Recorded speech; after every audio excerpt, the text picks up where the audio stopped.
The Apache village had not celebrated like this in many years. Colorful blankets swayed in the warm breeze. Horses stood proudly beside decorated lodges. Children laughed as they chased one another through the dusty paths. The smell of roasted meat filled the air, and drums echoed across the valley. It was the wedding day of Taza, the son of Chief Nantan Dot, and nearly 50 years old. Nantan was one of the most respected Apache leaders in the territory. He had led his people through droughts, battles, and hard winters. His hair had begun to gray, but his strong shoulders and calm eyes still commanded respect. Today, however, he was not a chief.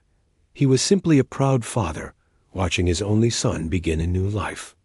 Standing beside him was his daughter, Ayana. "You look happier than the groom," she teased. Nantan laughed softly.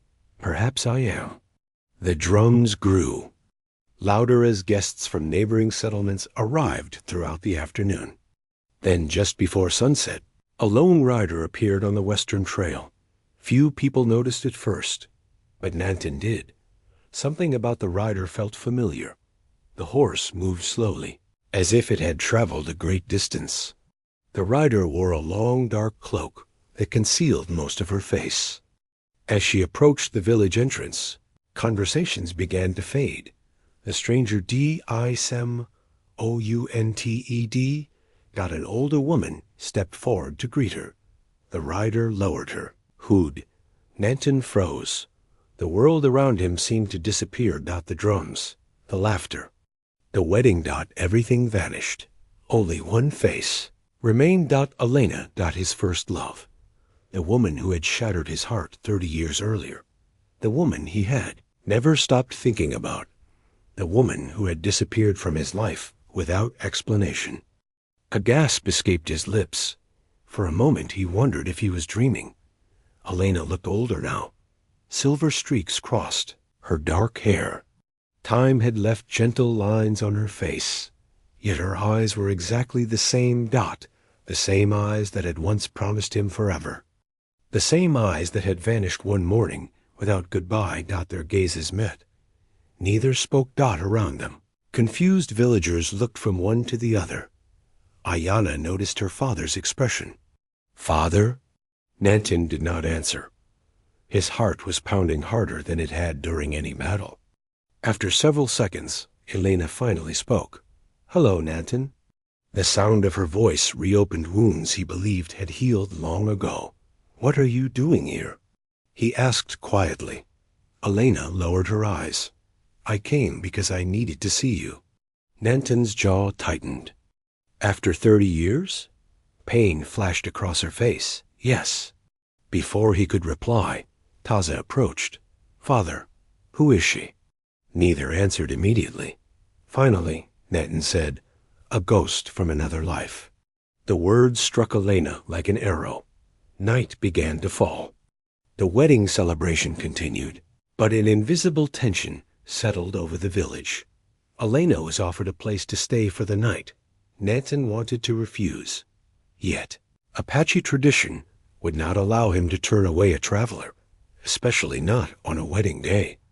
Later, while the celebration continued around the fire, Nantan stood alone near the edge of the village. He stared into the darkness. Footsteps approached behind him. He already knew who it was. Elena stopped beside him. For a long moment, neither spoke. Then she whispered, "I know you hate me." Nantan's eyes remained fixed on the horizon. "No." Elena looked surprised. "No?" He turned toward her. The sadness in his eyes was deeper than anger. "I spent years trying to hate you." A tear rolled down her cheek. "But?" she asked. Nantan's voice became barely audible. "But part of me never stopped loving you." Elena closed her eyes. The confession seemed to break something inside her, because she had returned, carrying a secret she had protected for 3 decades, a secret powerful enough to change Nantan's life forever, and tomorrow she would finally reveal it. Nantan barely slept that night. The wedding celebration lasted long after midnight, but he heard none of it. while laughter echoed through the village. He sat alone outside his lodge, staring at the dying fire. 30 years. For 30 years, he had wondered why Elena disappeared. Why she had abandoned their dreams, why she had left without a single goodbye, and now she was here, again, just a few steps away, yet somehow farther than ever. When dawn arrived, the village slowly awakened. The newly married couple received blessings from elders. Children ran between the lodges. Horses drank from the nearby stream. But everyone noticed the tension between the chief and his unexpected guest. Elena remained quiet throughout the morning. She seemed nervous, as if she feared what was about to happen. Finally, shortly before noon, she approached Nanton. "We need to talk." He nodded. Without a word. They walked beyond the village toward a small hill, overlooking the valley. The same hill where they had once spent countless evenings together as young lovers. For a moment, neither spoke. The memories were too strong, too painful. At last, Nanton broke the silence. "Why did you leave?" Elena closed her eyes. The question she had feared for 30 years had finally come. "You deserve the truth." "I deserved it then." She lowered her head. "You're right." A long silence followed. Then she began. "When I was 19, my father became deeply indebted." Nanton frowned. "I never knew." "Because he hid it from everyone," she continued. "A wealthy ranch owner named Victor Salazar offered to pay every debt." Nanton's expression darkened. What did he want in return? Elena's eyes filled with tears. "Me." The answer hit him like a blow. For years he had imagined dozens of explanations, but not this. "My father refused at first," she said. "Then Victor threatened to take our land and imprison him." Nanton clenched his fists. "Why didn't you come to me?" "I tried." She reached into a leather pouch hanging from her belt. From it, she removed several old letters. Their edges were worn and yellow with age. "I wrote to you."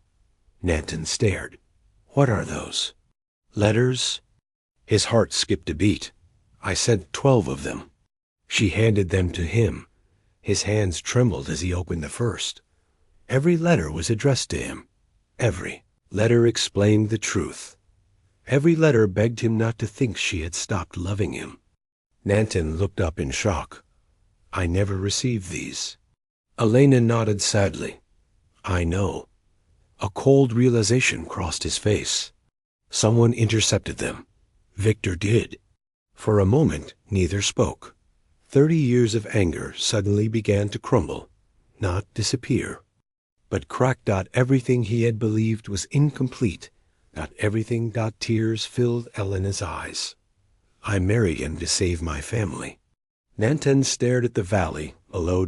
All those years, all those lonely nights, all those unanswered questions. And now the truth sat before him. "You loved me?" he finally asked. Elena smiled through tears. "I never stopped." The words struck him harder than any weapon. For decades he had dreamed of hearing them.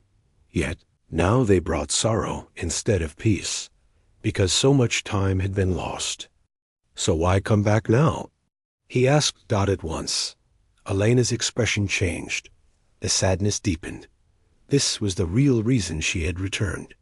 The reason she had traveled hundreds of miles. The reason she had appeared at his son's wedding.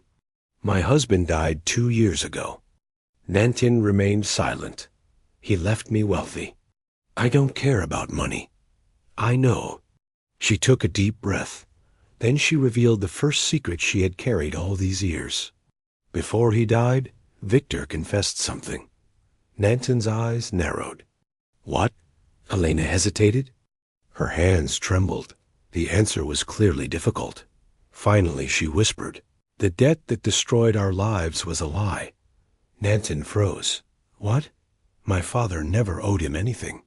The world seemed to stop. Elena continued. "Victor created the debt himself." Nanton stared at her in disbelief. "He stole 30 years from us." A tear rolled down Elena's face. "Yes." Nanton felt anger rising inside him, not at Elena, not anymore, the man who had manipulated them. Both at the years that could never be returned. At the future they had lost, but Elena was not finished, because Victor's confession had contained another secret, a far greater one. A secret she had been too afraid to reveal. And before the sun set, Nanton would learn a truth that would shake his entire family. The wind swept gently. Across the hill, Nanton stood motionless. Years he had blamed Elena. For years he had believed. She had chosen another man over him. Now that belief lay shattered at his feet. Victor Salazar had built his happiness on lies. And those lies had stolen 30 years. Elena watched the pain in Nanton's eyes. I wanted to tell you sooner, she whispered. Why didn't you? Because I was afraid. Nanton looked at her. Afraid of what? Her hands trembled. Of the second confession. The words immediately caught his attention. A heavy silence settled between them. Nanton could feel that something even darker was coming. Something she had carried for decades. Something powerful enough to keep her awake at night. He took a slow breath. What else did Victor tell you? Elena looked toward the valley. Below. The village appeared peaceful from afar. Children played. Smoke rose from cooking fires. People laughed. None of them knew that the past was about to return. Finally she spoke. A few days before Victor died, he asked me to forgive him. Nanton said nothing. He told me he could no longer carry his guilt. Her voice began to shake. He confessed that he had done more than separate us. Nanton felt his stomach tighten. What do you mean? Elena reached once again into her leather pouch. This time she removed a small cloth bundle. Carefully, she unfolded it. Inside was an old silver pendant. Nanton froze instantly. His eyes widened. He recognized it immediately. Years ago, he had carved that pendant himself. It carried the symbol of his clan, the pendant he had given Elena when they were young, the pendant she had worn every day. What is this? He asked quietly. Elena swallowed. Victor took it from me. Nanton frowned. Why? Her eyes filled with tears. Because he used it? A cold feeling ran through Nanton's body. Used it for what? Elena struggled to speak. Finally, she forced the words out. To hide a child. The world seemed to stop. Nanton stared at her, neither moved, neither breathed. What child? Tears rolled down Elena's cheeks. The child we never knew. Nanton's heart pounded. He felt suddenly unable to hear the wind, unable to think, unable to move. Elena continued. The night before, I was taken away. We were together. The realization struck him. Instantly, his face turned. Pale. No. She nodded. Double quotes, yes. Nanton took a step backward. For decades, he had believed their story ended when she disappeared, but it had not. Unknown to both of them, another life had already begun. You were pregnant. Elena lowered her head. Yes, the chief felt his knees weaken. A child, their child, a son or daughter, he had never known existed. A child who should have grown up beside him. A child stolen by fate. Where is the child? He asked desperately. Elena's tears flowed freely now. That is the terrible part. Nanton's chest tightened. What happened? She took several seconds before answering. When Victor learned about the pregnancy, he became furious. The chief clenched his fists. He feared people would discover the truth. Elena nodded. So after the birth, her voice broke. He took the baby away. Nanton's eyes Widened. No. I searched for. Years. No. He told everyone the child had died. Nanton stared at her in horror. No. But Victor confessed that was another lie. They... Chief could barely breathe. What are you saying? Elena looked directly into his eyes. The child lived. For a moment. The entire world disappeared. Only those 3 words remained. The child lived. 30 years. 30 years believing. There was nothing left. And now, somewhere in the world, their child might still be alive. Nanton's voice became barely audible. You found him? Elena shook her head. No. The hope that had appeared instantly faded. But Victor left clues. Nanton looked at her sharply. What kind of clues? She reached into the bundle again. This time she revealed a folded document. Old, fragile, covered with faded handwriting. He gave me this before he died. Nanton unfolded it. Carefully, his eyes moved across the page. Then they stopped. NAMEA place. A date. The first trace. Of the child they had lost. And suddenly Nanton understood why Elena had truly returned. She had not come only to see him. She had come to ask for his help. To begin one final journey. A journey that could reunite a broken family or break their hearts forever. Nanton read the document 3 times. Each time, he hoped he had misunderstood. Each time, the words remained the same. A place, a date, and a name. The first clue connected to the child he had never known. His child. For several minutes, neither he nor Elena spoke. The weight of the discovery was too great. Finally, Nanton folded the paper carefully and slipped it inside his vest. When did Victor give you this? 3 days before he died. And you believe it is true? Elena nodded. Victor lied about many things. But at the end, he was terrified of meeting his creator. With those lies still on his soul, Nanton looked toward the village below. His son and new daughter-in-law were beginning their lives together. His people depended on him, yet somewhere beyond the mountains, a son or daughter might be living without knowing who they truly were. He already knew what he had to do. When do we leave? Elena stared at him. You'll come? Nanton almost laughed. How could I not? For the first time since arriving, Elena smiled. A real smile.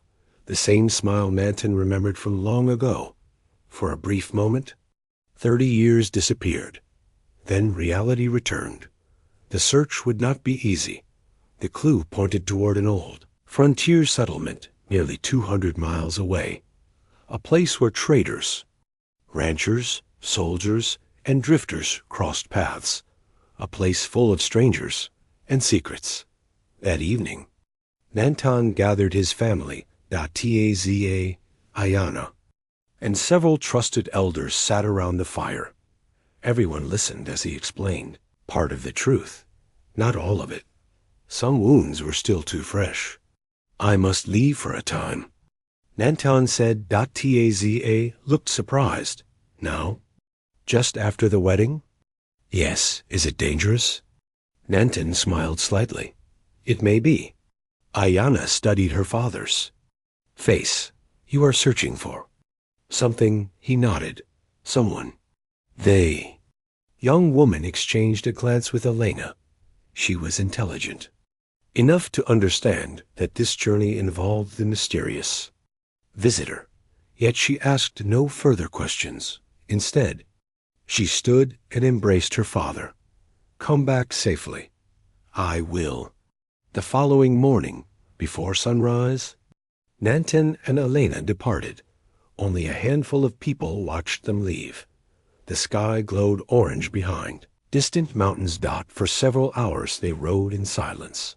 The trail wound through forests, rivers, and open grasslands. At times It felt awkward, after all. They had spent 30 years apart, two strangers carrying the memories of two lovers. Yet, as the miles passed, conversation slowly returned. They spoke about the years they had lost, the people they had buried, the mistakes they had made, and the dreams they once shared.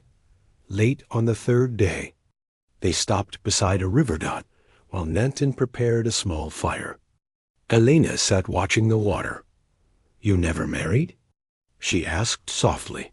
Nanton shook his head. "There were opportunities, but—" He smiled sadly. "My heart was stubborn." Elena lowered her eyes. A mixture of guilt and tenderness filled her expression. "I'm sorry." Nanton looked into the flames. "For a long time, I wanted those words. And now?" He thought for a moment. "Now I simply wish we had more time." Neither spoke after that.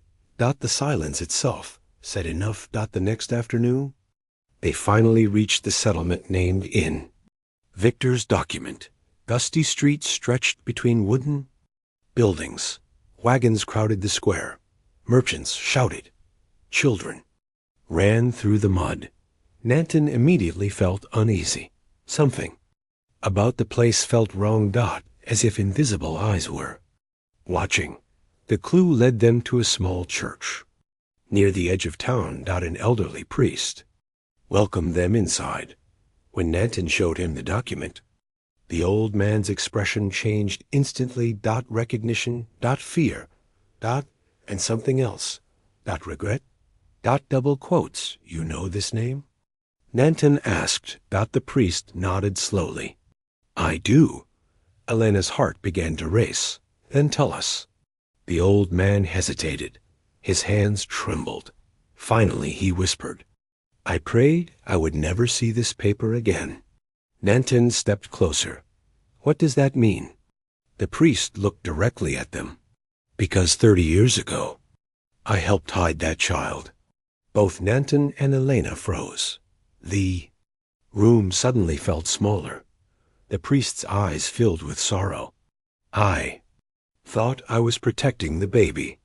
Elena's voice shook. "Protecting from whom?"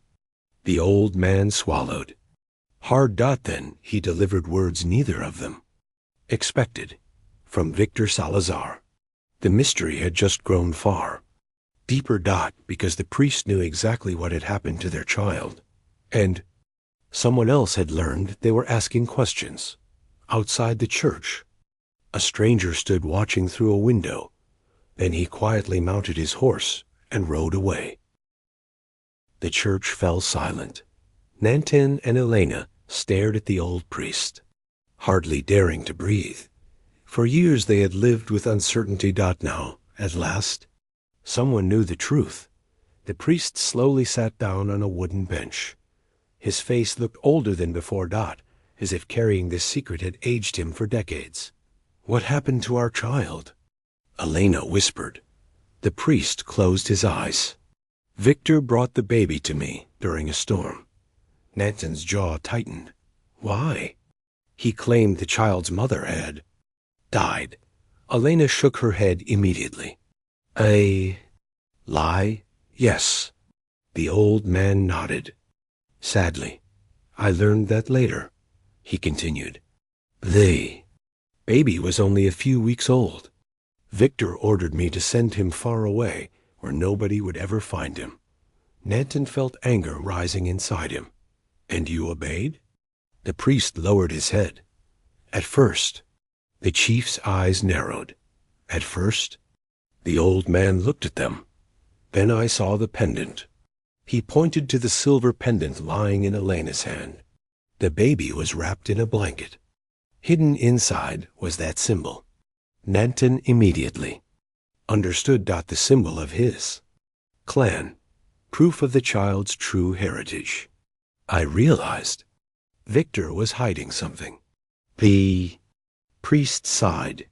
"So instead of abandoning the baby, I gave him to a good family." Hope suddenly returned to Elena's eyes. "A family?" The priest nodded. "A married couple passing through town. They had lost their own child months earlier. Nanton stepped forward. Who were they? The priest opened an old cabinet and removed a worn ledger. Its pages were yellow and fragile. Slowly he turned. Them searching remembering at. Last his finger stopped. There. Elena. Held her breath. The priest read aloud. Samuel. And Grace Whitmore. Nanton. Repeated the names quietly. The first real trail. First true lead. Where did they go? He asked. The priest's expression darkened. North. How far north? Very far. He pointed toward the mountains visible through the church window. They settled near Silver Creek. Nanton recognized the name. A remote frontier town almost a mile. Weeks' ride away. Elena's eyes filled with emotion. So our child grew up there? Most likely. For the first time since her arrival at the Apache village. Genuine hope appeared on her face. Maybe they were close. Maybe after 30 years, they would finally meet the child fate had stolen from them. But the priest wasn't finished. There is something else. Nanton immediately sensed trouble. What? The old man hesitated. About 10 years ago, a man came asking questions. Elena stiffened. What kind of questions? The same questions you're asking. The church suddenly felt colder. Nanton exchanged a glance with Elena. Who was he? I never learned his name. The priest paused. But he worked for Victor. A heavy silence followed. The old rancher had clearly wanted to ensure the secret remained buried. Even years later, did he find the child? Elena asked. I don't know. The uncertainty was painful. Yet before anyone could speak again, the church door burst open. A young boy rushed inside. Father Miguel. The priest stood. What is it? The boy was breathless. Horsemen. Nanton instantly became alert. How many? 4. The boy pointed toward the town square. They've been asking about an Apache chief and an older woman. Elena's face turned pale. Nanton moved toward the window. Outside, 4 armed riders were slowly moving through town. Searching, questioning. People. The chief immediately remembered something. The stranger outside. Church. The man who had ridden away earlier. Someone had informed them. Someone knew they were here. We need to leave. Nanton said. The priest nodded urgently. Now, who are they? Elena asked. The old man looked genuinely worried. I don't know. But his eyes suggested. Otherwise, he had a suspicion. And it frightened him. Nanton grabbed his rifle and checked the street. Riders were getting closer. Too close. One of them pointed toward the church. The others turned immediately. They found us. Elena whispered. Nanton's voice became calm and steady. The voice of awe. Chief. The voice of a warrior. Stay behind me. Hey. Church door opened. The riders began dismounting. Outside, their boots struck the dirt. Slow. Confident. Dangerous. Whoever they were. They had not traveled all this way merely to talk, and as Nanton prepared himself, one terrifying question filled his mind. Were these men trying to stop them from finding their child? Or had they already found the child themselves? The 4 riders stopped outside the church. Nanton stepped through the doorway first. Elena and Father Miguel remained. Behind him, the leader of the strangers was a tall man with a scar across his cheek. He studied Nanton carefully. So, the Apache chief is real. Nanton crossed his arms. What do you want? The man smiled. Information? About what? About the woman. He pointed at Elena. Nanton immediately moved in front of her. The rider laughed. Softly. Relax. We are not here to hurt anyone. Nobody believed him. Father Miguel stepped forward. You should leave. The scarred man ignored him. Instead, he pulled a folded photograph from his coat. An old photograph. He showed it to Elena. Her eyes widened. Nathan. The name escaped her lips before she could stop it. Nanton looked at her. What is it? Elena pointed at the young man in the photograph. He looks like us. The writer nodded. Because he is. The world seemed to stop. Nanton grabbed the photograph. A man, about 30 years old, stared back at him. Strong jaw, dark eyes, high cheekbones. The resemblance was impossible to ignore. Their child. Or at least a man who could be. Where is he? Nanton demanded. The writer's smile disappeared. That depends. On what? On whether you help us. Nanton's eyes hardened. The writer continued. Nathan Whitmore inherited something valuable. What? We don't know. The answer surprised everyone. But several powerful men believe he possesses documents that could expose old crimes. Elena immediately understood. Victor. The writer nodded. Exactly.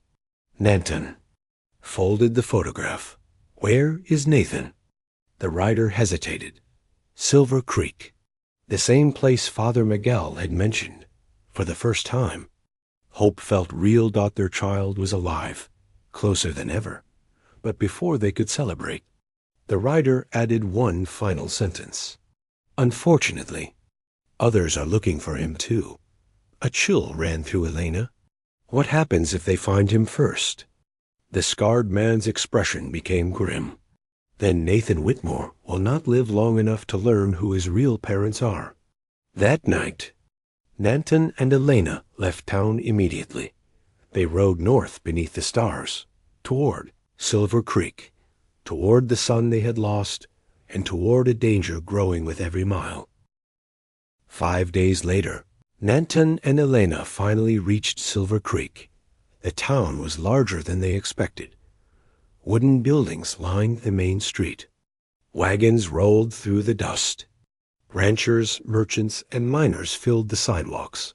For a long moment, neither spoke. Somewhere in this town lived the child. They had searched for their entire lives. Nanton's heart felt heavier with every step. What if Nathan rejected them? What if he refused to listen? Or worse, what if they were too late? They began asking questions quietly. Most people knew. Nathan Whitmore. He owns the blacksmith shop, one merchant said. Good man, said another. Always helps people. As they approached the blacksmith shop, Elena's hands began to tremble. Nanton noticed. You don't have to do this today. She shook her head. I've waited 30 years. They stopped across the street. A man emerged from the shop carrying horseshoes. The moment Elena saw him, tears filled her eyes. Nanton felt his breath catch. The resemblance was undeniable. Nathan was tall and broad-shouldered. His dark hair and determined eyes reminded Nanton of his younger self. Yet his smile belonged to Elena. For several seconds, neither parent could move. They simply watched. Life they had lost, the son they had never raised. Nathan laughed with a customer and shook the man's hand. He seemed respected. Happy, alive. Elena covered her mouth to stop herself from crying. He survived, she whispered. Nanton nodded. He became a good man before they could approach him. Shouting erupted at the far end of the street. 3 riders entered town at full speed. Nanton recognized one of them.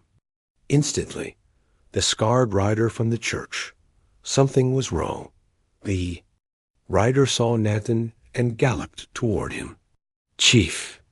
Nanton stepped forward. What happened? The man dismounted. We found out why they're hunting Nathan. Elena turned pale. Who? The rider lowered his voice. Victor Salazar wasn't acting alone. Nanton frowned. What do you mean? There were partners.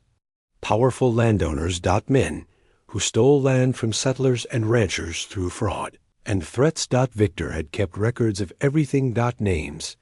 Deals. Crimes. And before he died, someone hid those records. The rider looked toward Nathan's shop. They believe Nathan has them. Nanton's eyes narrowed. Does he? We don't know. Suddenly, a gunshot echoed through the town. Everyone froze. A second shot. A window exploded beside the blacksmith. Shop. People screamed and ran for cover. Nathan ducked. Instantly, Nanton spun toward the rooftops. A rifle barrel flashed in the sunlight. Assassin. The attack had begun. Without hesitation, Nanton ran toward his son.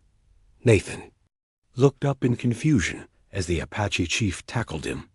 Behind a wagon, a bullet struck the wood where he had been standing only seconds earlier. Nathan stared at the stranger who had just saved his life. Who are you? He asked. Nanton looked directly into his eyes. For the first time in 30 years, father and son stood face to face. But this was not the moment for answers.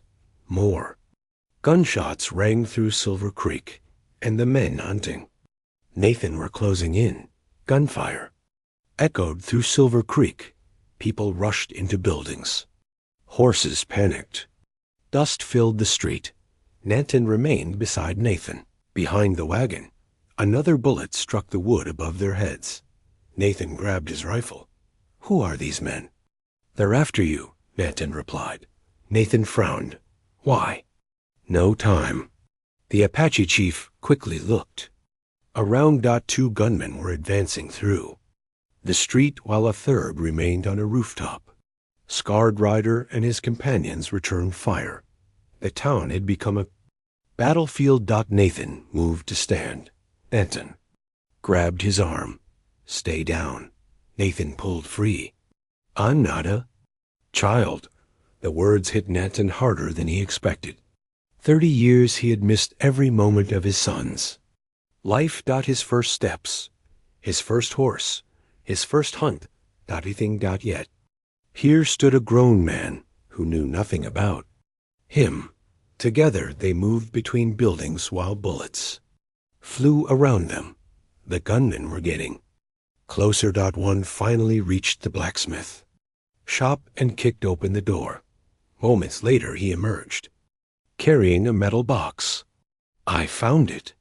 Nanton immediately understood. The documents, the records Victor had hidden. The assassin ran toward his horse, but before he could escape, Nathan fired. The bullet struck the ground beside the man's feet. The outlaw stumbled. The outlaw. Metal box fell open. Papers scattered across the street. The wind carried several pages through the dust. One page landed directly at Nanton's feet. He picked it up. His eyes widened. At the top of the document was Victor Salazar's signature. Below it were dozens of names, and one sentence caught his attention. Nathan Whitmore, child placed under protection. Nathan saw the page. So, that's why they're hunting me. Another gunshot interrupted them. The remaining attackers mounted their horses and fled town. Within minutes they disappeared into the hills. Fight was over.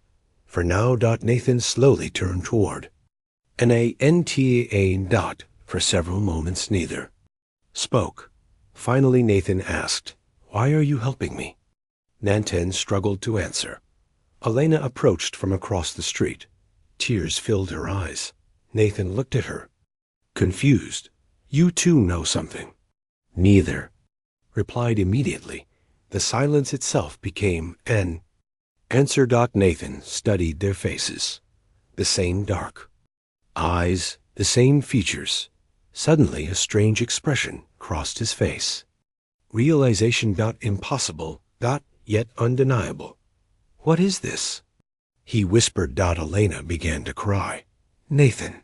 The man stared at her. His heart pounding. No. Nanton stepped forward. For the first time in his life, the great Apache chief found himself unable to speak. Finally, he managed 4 simple words. We are your parents. The world seemed to stop. Nathan stood motionless. His rifle slipped from his hand and fell into the dust. He looked at Elena. Then at Nta. Then back again. Disbelief filled his face. No. Elena nodded through tears. Yes. Nathan backed away several steps. For 30 years he had believed Samuel and Grace Whitmore were his only family. Now everything had changed. Every answer had created 100 new questions. Before anyone could speak again, a rider appeared at the edge of town. He was exhausted, his horse covered in sweat. The man rode directly toward Nanton. Chief. Nanton turned. The rider nearly fell from his saddle. The village. Fear flashed across Nanton's face. What happened? The messenger swallowed hard. Your village is under attack. At once Nanton understood. The enemies had failed to capture Nathan. So they had chosen another target. His family. His people. His home. And suddenly, the search for a lost son became a race to save everything he loved.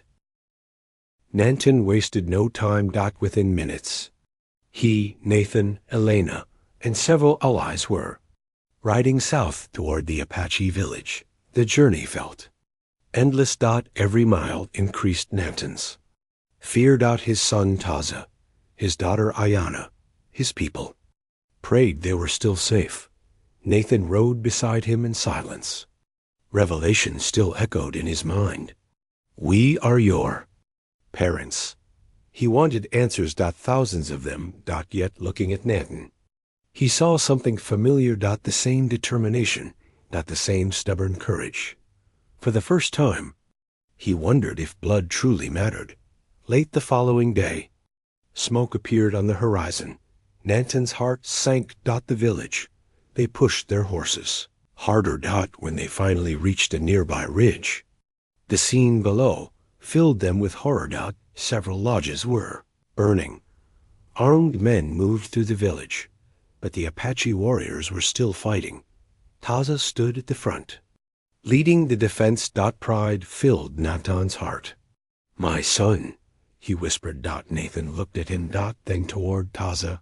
For a strange moment, he realized he wasn't the chief's only son. He had a brother. A family. One he had never known existed. Nanton raised his rifle. Today we fight together. Nathan nodded. Together. The group charged down the hill. The attackers never saw them coming. Nanton fired first. One outlaw fell from his horse. Apache warriors shouted. As their chief returned, hope surged through the village. The battle quickly turned. Nathan fought beside Nanton, protecting him more than once. At one point, an attacker aimed directly at the chief. Nathan tackled the man before he could fire. Nanton stared at him for a brief second. Father and son smiled. Neither needed words. As the fight continued, the leader of the attackers peered near the center of the village. A wealthy ranch owner named Edward Kane, one of Victor Salazar's former partners, man responsible for the attack. Kane pointed a pistol toward Elena. You should have left the past buried. Before he could shoot, Nathan stepped between them. The gun fired. A loud crack echoed across the village. Elena screamed. Nathan staggered backward. Nanton's world stopped. For one terrible moment, he thought he had lost his son the same day. He found him, but Nathan remained standing. The bullet had grazed his shoulder. Enraged, Nanton charged forward. Kane tried to flee. He never made it. Within minutes, the remaining attackers surrendered or escaped. The battle was over. The village had survived as evening fell. The wounded were treated, and the fires extinguished near the central fire. Nanton stood before his people. Beside him stood Elena, Nathan, Taza, and Ayana. The entire village listened. "There is a truth you deserve to know," Nanton said. He placed a hand on Nathan's shoulder. "My son has returned home." A murmur spread through the crowd. Nathan looked around, not at strangers, at family. For the first time in his life, he felt he belonged somewhere. Yet one final question remained. Could 30 lost years truly be healed? The answer would come with the dawn. And with a decision that would change all their lives forever. The morning after the battle arrived peacefully, for the first time in many days. No one was running, hiding, or fighting. The village was quiet. Children laughed again. Families rebuilt damaged lodges. The smell of breakfast drifted through the air.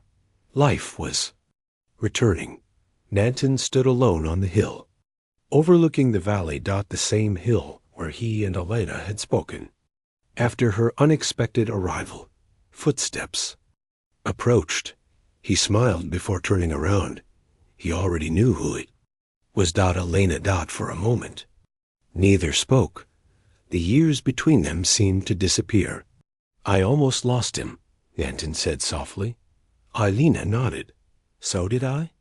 They looked toward the village below, where Nathan was helping repair a damaged fence alongside Taza and Ayana. The sight warmed both their hearts, their family, together at last. After a long silence, Elena spoke. "I never thought I would see this day." "Neither did I." Tears appeared in her eyes. "I'm sorry for everything we lost." Nanton gently took her hand. For 30 years he had. Imagine this moment. 30 years. An entire lifetime. "You came back," he said. Elena smiled. "Yes, and because of that, we found him." She nodded.